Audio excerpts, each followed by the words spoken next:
I digue'm que em perdones que t'hagi renyat.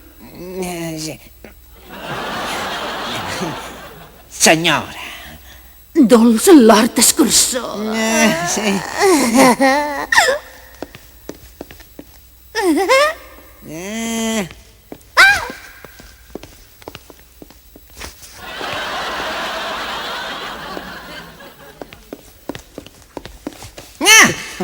Percy. Ja tinc el cos, senyor, i ja veig que vos teniu el cap. Sí, però mira, no s'ho creurà ningú que li acabem de tallar el cap. S'ha tornat verd. Estem perduts. Perduts? Un moment, aquest no és en Farrow. Ah, no? No, és en Ponsonby. Valga'm Déu. Ponsonby.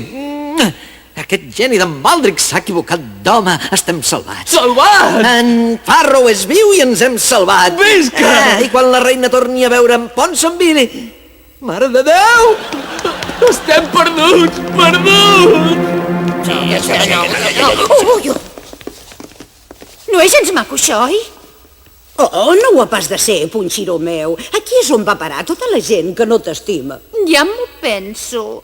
I fa una mica de pudor i tot. Sí, és clar, però jo ja hi estic feta.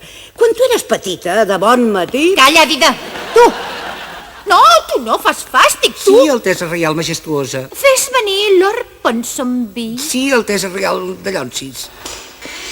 Que és estrany que Lord Ponsonby s'hagi fet traïdor. Es veu que no tenia prou desgràcia de ser japerut. I que li faltés una cama. I amb aquell defecte de pronunciació tan lleig. Majestat, Lord Ponsonby. Cacole.